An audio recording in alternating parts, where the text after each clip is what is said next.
وہ ایک جماعت کے اندر نہیں رک سکے، آپ تو اپنا مقدمہ صحیح طریقے سے نہیں لڑ سکے۔ آپ دیکھ لیں سوشل میڈیا پہ جو ہی آپ کوئی ذکر کرتے ہیں پی ٹی آئی کا، تو آگے سے عوام کیا کہتی ہے، اس لیے کہ آج کل کے دور میں آپ عوام کو ایسے بیوقوف نہیں بنا سکتے۔ سب کے سامنے ہے کہ آپ کدھر چلے گئے، آپ کس جماعت میں تھے، آپ کا کیا کردار تھا۔ اب اچانک آپ کو یہ یاد آ گیا کہ ہم نے عمران خان صاحب کی رہائی کے لیے کوئی موومنٹ چلانی ہے، آپ کے پیچھے لوگ چلیں گے یا لوگ آپ کی بات مانیں گے؟ یہ دیکھیں نا، بہت مشکل کام ہے اس وقت، لوگوں نے آپ کے اوپر اعتبار نہیں کرنا۔ ہاں، ہو سکتا ہے کہ خان صاحب باہر آ کے آپ لوگوں کو جماعت میں شامل کر لیں، اس کے لیے بہتر ہے کہ کچھ عرصہ آپ خاموش رہ کے چپ کر کے بیٹھ جائیں۔ اس سے مزید آپ کا جو کیس ہے وہ خراب ہوتا ہے۔ جو بھی اس طرح کے لوگ ہیں وہ کہتے ہیں جی ہم پہ بڑا دباؤ پڑا، یہ ہوا وہ ہوا، اس وجہ سے ہمیں جماعت چھوڑنی پڑی۔ تو بھائی اس وقت تو کوئی آپ کے اوپر دباؤ نہیں ہے نا، تھوڑا سا ڈگنیٹی کا مظاہرہ کریں، ڈگنیفائڈ طریقے سے چیزوں کو لے کے چلیں، اس طرح عوام کے شعور کی توہین نہ کریں کہ جی اچانک آپ لوگ چلے گئے شاہ محمود قریشی صاحب سے ملنے۔ ہاں جی، باقاعدہ طور پہ شاہ صاحب نے حیرت کا اظہار کیا کہ بھائی یہ لوگ کیسے آ گئے، مجھے تو پتہ ہی نہیں یہ لوگ کس نے ان کو بھیج دیا۔ اب اسی پنجاب حکومت کے انڈر ایک اور جیل ہے اڈیالہ جیل، وہاں پہ تو کسی کو جانے نہیں دیا جاتا، لیکن شاہ صاحب کے پاس ان تینوں کو ایکسس دے دیا گیا۔ اس کے اوپر شاہ صاحب نے بھی حیرت کا اظہار کیا، اور شاہ صاحب نے ان کے ساتھ چلنے سے اور ان کا فارمولہ لینے سے انکار کر دیا، اس کو بائے نہیں کیا، بلکہ شاہ صاحب نے کہا کہ جی میرے وکیل کو بلایا جائے، اور شاہ صاحب نے مکمل طور پہ ان سے لا تعلقی کا اظہار کیا اور حیرت کا اظہار کیا کہ بھائی یہ لوگ کیسے وہاں پہ آ گئے۔ اب شاہ صاحب نے اتنا عرصہ جیل میں اس لیے تو نہیں گزارا کہ آخر میں آ کے وہ اپنے آپ کو اس طرح کنٹروورشل کر لیں۔ اب شاہ صاحب کی رہائی ہونے والی ہے، اس سے پہلے اس طرح کی ملاقاتیں کرنا تو شاہ صاحب کو کنٹروورشل بنانے کے مترادف ہے۔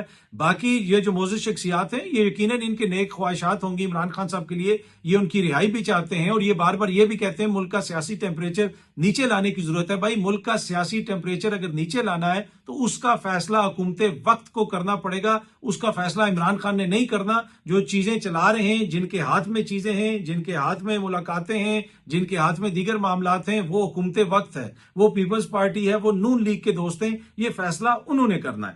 ویسے ڈان نیوز نے بھی اس کو رپورٹ کیا کہ Shah Mahmood Qureshi was surprised to see them and immediately asked the police on duty to call his lawyers۔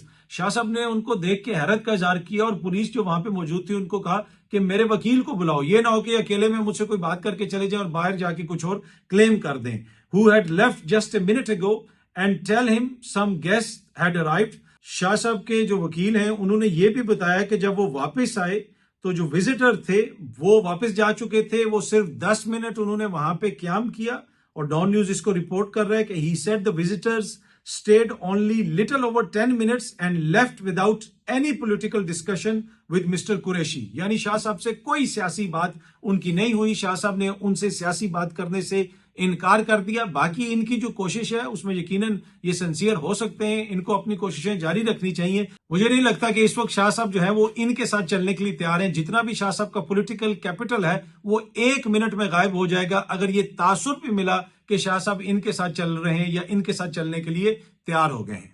اور ایک ٹی وی پروگرام میں تو عمران اسماعیل صاحب نے یہ اعتراف بھی کیا کہ بھائی ماضی میں ہمارا یہ خیال تھا کہ جو ٹیمپریچر ہے پولیٹیکل ٹیمپریچر، اس کو نیچے لانے کے لیے ضروری ہے کہ خان صاحب سائڈ پہ ہو جائیں اور کسی اور کو چیئرمین بنا دیں۔ جی بعد میں بھی تو انہوں نے چیئرمین بنایا، گور صاحب کو بنایا، وہ تو دیکھیں نا ایک ڈیفرنٹ حالات کے اندر بنایا۔ تو یہ پہلے سے ہی مائنس عمران خان صاحب کی باتیں تو کرتے آئے ہیں، تو اس وجہ سے نہ اس وقت کوئی لیڈر ان کے ساتھ چلنے کی پوزیشن میں ہے، نہ ورکر ان کے اوپر اعتبار کرنے کی پوزیشن میں، اور ان کا اپنا بھی سیاسی فائدہ اسی میں ہے کہ فی الحال چپ کر کے بیٹھ جائیں تو زیادہ بہتر ہے۔ سیاست کا آغاز آپ نے اکثر دیکھا ہوگا کہ ایک نظریے سے ہوتا ہے، لیکن آج کل ایک نوجوان ہیں، وہ ایک نئی سیاسی جماعت یا ایک نئی سیاسی تحریک کھڑی کرنے کی کوشش کر رہے ہیں، اور انہوں نے اپنی سیاست کا آغاز لانتوں سے کیا ہے۔ میں اس لیے یہ کہہ رہا ہوں کہ میں نے ایک ویڈیو دیکھی جس میں یہ معزز شخصیت کہہ رہی ہے کہ جو اسٹیبلشمنٹ کا ٹاؤٹ ہے اس پر بھی لعنت، جس نے اسٹیبلشمنٹ کے ساتھ مل کے ایسا کیا تو اس پہ بھی لعنت، اگر مجھے کسی نے لانچ کیا ہے تو مجھ پہ بھی لعنت، اس پہ بھی لعنت۔ اتنی زیادہ انہوں نے لعنتیں بھیجی، بنیادی طور پہ وہ صفائیاں پیش کر رہے تھے کہ مجھے کسی نے لانچ نہیں کیا۔ تو اگر آپ کو اپنے سیاسی کیریئر کے آغاز پہ اتنی زیادہ لعنتیں سمیٹنی پڑ رہی ہیں یا لعنتیں مینشن کرنی پڑ رہی ہیں تو ضروری ہے کہ اس کام کے اندر پڑا جائے اور اتنی زیادہ لعنتیں سمیٹی جائیں یا لعنتیں بھیجی جائیں یا لعنتوں کے اوپر ڈسکشن کیا جائے، تو مجھے نہیں لگتا کہ یہ ضروری ہے۔ اور دوسری بات یہ ہے کہ جب آپ نے کوئی سیاسی جماعت بنانی ہو، کوئی سیاسی نظریہ لے کے آگے چلنا ہو، تو آپ کو دوسروں پہ لعنتیں نہیں بھیجنی پڑتی ہیں، آپ کو اس طرح اپنی صفائیاں نہیں دینی پڑتی. اگر آپ کو اتنی زیادہ صفائیاں دینی پڑ رہی ہیں اور اس پہ بھی لعنت اور اس پہ بھی لعنت بھیجنی پڑ رہی ہے تو پھر آپ لعنت ہی بھیجیں. کیوں یہ کام کر رہے ہیں جو آپ کا کام نہیں ہے؟ کیونکہ اینڈ آف دا ڈے یہ ساری جو ڈسکشن ہے شاید وہ لوگ بھول جائیں اور پیچھے صرف یہ جو لعنتوں والا معاملہ ہے وہی ڈسکس ہوتا رہے کہ جناب اس پہ بھی لعنت اور اس پہ بھی لعنت. اب یہ ماشاءاللہ انہوں نے خود ویڈیو بنائی ہوئی اور خود ویڈیو شیئر کی ہوئی ہے جس میں وہ سب پہ لعنتیں بھیج رہے ہیں. اس وجہ سے میں لعنتوں کو ڈسکس کر رہا ہوں. باقی سیاست کے اندر لعنتیں بھیجنا میرا نہیں خیال کوئی مناسب عمل ہے. جس نے آپ کو ماننا ہے یا آپ کے ساتھ چلنا ہے، آپ کے نظریے کو اپریشیٹ کرنا ہے، اس کو قائل کرنے کے لیے آپ کو کسی کے اوپر لعنتیں بھیجنے کی ضرورت نہیں ہے. لیکن اگر آپ کو اپنی سیاست کے آغاز پر ہی اتنی زیادہ لعنتیں گنوانا پڑ رہی ہیں تو میرے خیال میں پھر خود ہی بندے کو سوچنا چاہیے اور تھوڑا سا جو ہے نا خیال کرنا چاہیے کہ جو ہمارا کام ہے اس کے اوپر توجہ دیں. باقی جو جن کا کام ہے وہ ان کو کرنے دیں. سیاستدان اپنا کام کریں، دیگر لوگ اپنا کام کریں، صحافی اپنا کام کریں، ہر کوئی اپنا اپنا کام کرے. یہ جو ایک دم سے خام خیالی آ جاتی نا کہ جی میں اس میں بھی ایکسپرٹ ہوں اور میں اس میں بھی ایکسپرٹ ہوں، نہیں، یہ ایسا نہیں ہوتا.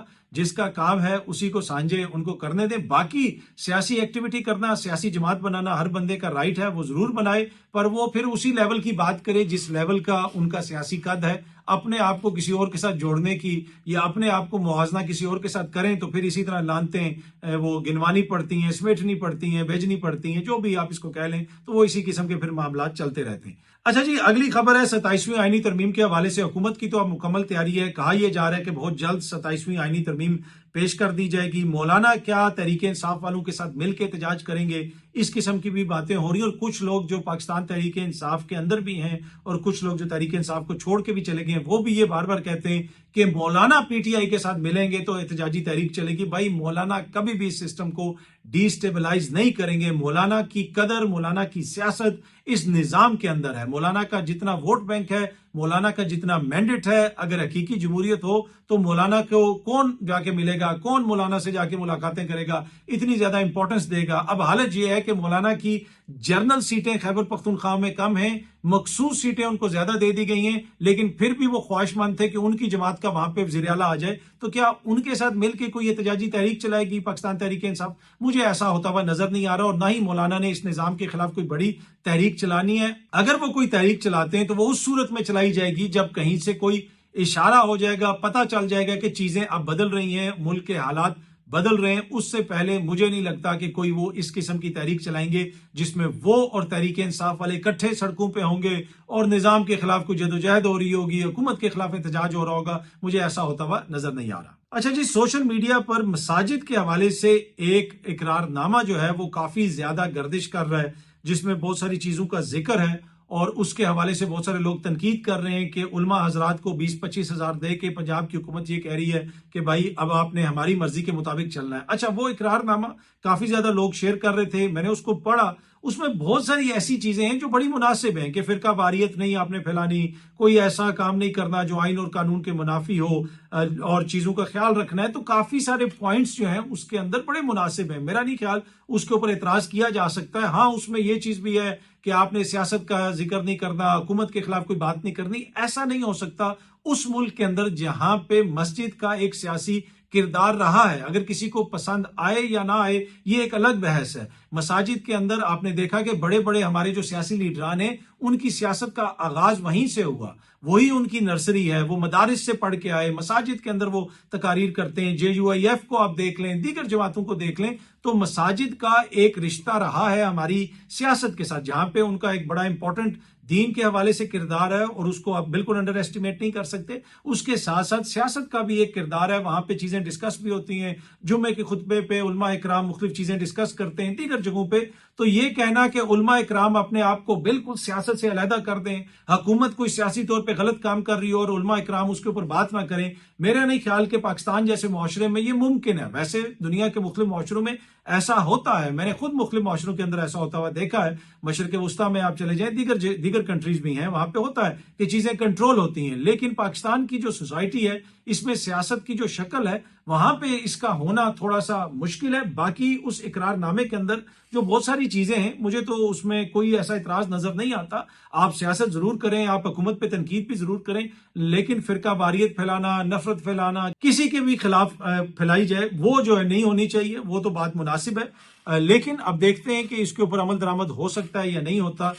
کچھ لوگ اس پہ تنقید کر رہے ہیں اور کچھ لوگ یہ کہہ رہے ہیں کہ کچھ جو اس کی چیزیں ہیں وہ قابل عمل ہیں اور ان کے اوپر تو ویسے ہی ہر مسجد کے اندر عمل درآمد ہونا چاہیے. اچھا جی، سوڈان میں کیا ہو رہا ہے؟ سوڈان میں بڑی دلچسپ صورتحال ہے. سوڈان میں اس وقت دو جو فوجی دھڑے ہیں وہ لڑ رہے ہیں. یہ بنیادی طور پہ وہ فوجی دھڑے ہیں جنہوں نے مل کے وہاں پہ کو کی، وہاں پہ حکومت سنبھالی. اب ایک جو ہے سوڈنیز آرمڈ فورسز ہیں جن کو لیڈ کر رہے ہیں جنرل عبد الفتح صاحب. یہ جناب وہاں کی جو سرکاری فوج ہے وہ اس کے سربراہ ہیں. دوسری وہاں پہ ایک RSF ہے، ریپڈ سپورٹ فورس. یہ ایک ملیشیا ہے، اس کو جنرل داگلو آپ کہہ سکتے ہیں ان کا نام ہے، وہ اس کو لیڈ کر رہے ہیں. یہ لوگ مل کے حکومت کر رہے تھے، پھر کچھ معاملات کے اوپر ان کا اختلاف ہوا. جنرل فتح اور جنرل داگلو یہ دونوں پھر علیحدہ علیحدہ ہو گئے اور ان کی فورسز آپس میں لڑنا شروع ہو گئی. اب سوڈان کے اندر بہت زیادہ امپورٹنٹ منرلز بھی ہیں، سونا بھی وہاں سے نکلتا ہے، دیگر چیزیں بھی وہاں سے نکلتی ہیں. ان کی مائنز کے اوپر جو کنٹرول کا ایشو ہے اس حوالے سے بھی وہاں پہ کافی زیادہ لڑائی وغیرہ ہوتی رہتی ہے، اختلافات ابھر کے سامنے آتے ہیں اور انہی ساری چیزوں سے یہ جو سول وار ہے وہ فنڈ بھی ہو رہی ہے. پھر وہاں کے ایک شہر الفاشر غالباً حالیہ دنوں میں وہاں پہ RSF نے قبضہ کیا. پہلے وہاں پہ سوڈنیز جو آرمڈ فورسز تھیں ان کا قبضہ تھا. RSF کے حوالے سے مغربی میڈیا یہ رپورٹ کرتا ہے کہ جو UAE کی حکومت ہے وہ ان کو سپورٹ کر رہی ہے کیونکہ سوڈان سے جو سونا نکلتا ہے، اب وہ اتنا منرل رچ کنٹری ہے، اتنا وہاں سے سونا نکلتا ہے، دیگر چیزیں نکلتی ہیں، لیکن وہاں کی جو کرپٹ اشرافیہ ہے وہ چیزیں بس ادھر تک محدود رہ جاتی ہیں یا وہاں سے سمگل ہو کے چلی جاتی ہیں رشیا یا UAE. یہ ایک بڑا الزام ہے جو اگر آپ سرچ کریں تو آپ کو نظر آئے گا، جس کی وجہ سے کہتے ہیں کہ وہاں پہ سول وار ہو رہی ہے. اور ایک جو آرمڈ گروپ ہے RSF ریپڈ سپورٹ فورس، ان کو UAE کی حکومت سپورٹ کر رہی ہے. اور اب وہاں پہ ایتھنک مکس بھی اس قسم کا ہے کہ وہاں پہ کچھ عربک سپیکنگ لوگ بھی ہیں، یعنی وہ ہیں تو سوڈان کے ہی لیکن ان کے اینسیسٹرز جو ہیں وہ عربز ہیں. پھر اس کو آپ ایک طرح سے وہ جسے آپ کہہ سکتے ہیں ایتھنک وار بھی کہہ سکتے ہیں، لیکن کچھ دھڑے ایسے ہیں جو دوسری سائڈ پہ بھی ہیں، تو بڑی کمپلیکس قسم کی سچویشن ہے. لیکن بنیادی چیز سمجھنے کی یہ ہے کہ دو وہاں پہ دھڑے ہیں، دونوں فوجی دھڑے ہیں، دونوں انہوں نے مل کے وہاں پہ حکومت سنبھالی. پھر یہ جو سارے منرلز ہیں، اس طرح کی چیزیں، ریسورسز کی چیزوں کے اوپر ان کا اختلاف ہوا اور RSF جو فورس ہے اس کے حوالے سے یہ فیصلہ کیا گیا تھا کہ اس کو سوڈان کی آرمی کے اندر انڈکٹ کر دیا جائے گا، شامل کر دیا جائے گا. لیکن اس پہ یہ لگا جنرل فتح کو کہ اگر یہ لوگ فوج میں شامل ہو گئے تو یہ نہ ہو کہ یہ لوگ بڑا مضبوط دھڑا بن جائیں فوج کے اندر اور ان کا کنٹرول ہو جائے، تو جس کی وجہ سے یہ ساری لڑائی وہاں پہ شروع ہوئی. لیکن وہاں پہ ایک بڑی وجہ جو جنگ کی ہے، خانہ جنگی کی ہے، وہ وہاں کے منرلز ہیں، وہاں کا سونا ہے، وہاں کی معدنیات ہیں اور پھر مختلف جو انٹرنیشنل کمپنیاں ہیں وہ خوب پیسہ کما رہی ہیں. وہاں کے جو بڑے بڑے افسران ہیں وہ بھی خوب پیسہ کما رہے ہیں. عام جو سوڈان کا شہری ہے اس کے ساتھ جو ہو رہا ہے وہ اس وقت پھر آپ نے دیکھا کہ بڑا ظلم بھی ہو رہا ہے، قتل عام بھی ہو رہا ہے. RSF کے اوپر شدید نوعیت کے الزامات لگ رہے ہیں کہ یہ لوگوں کا قتل عام کر رہے ہیں. جو سوڈان کی دوسری فورس ہے SAF، ان کے اوپر بھی یہ الزام ہے کہ وہ بھی اپنے لوگوں کا قتل عام کر رہے ہیں. تو انتہائی پیچیدہ اور انتہائی پریشان کن صورتحال ہے اس وقت سوڈان میں، اور اس کا جو خلاصہ ہے وہ میں نے آپ کے ساتھ شیئر کر دیا. اور وہی خلاصہ آپ کو مختلف ممالک کے اندر نظر آتا ہے. کوئی بھی منرل رچ کنٹری ہو جہاں پہ معدنیات بہت زیادہ ہوں، افریقہ کے مختلف ممالک کے اندر یہ چیز آپ کو سامنے نظر آتی ہے کہ وہاں پہ کانفلکٹ چل رہا ہے اور بین الاقوامی کمپنیاں وہاں پہ گئی ہوئی ہیں اور وہاں سے وہ پیسہ نکال رہی ہیں اور وہاں سے وہ پیسہ نکال کے معدنیات نکال کے باہر لے کے جا رہے ہیں، مغرب میں لے کے جا رہے ہیں، خود امیر ہو رہے ہیں اور اس کنٹری کی حالت جو ہے پہلے سے ابتر ہو رہی ہے. ہاں، اس ملک کے اندر جو چند لوگ ہیں ان کی جو اکنامک سچویشن ہے وہ تو بہتر ہو رہی ہے، لیکن اوور آل جو ملکی معیشت ہے اور لوگوں کی جو صورتحال ہے اس میں کوئی بہتری آپ کو نظر نہیں آتی. بہت جلدی آپ سب دوستوں سے دوبارہ ملاقات ہوگی. Thank you very much.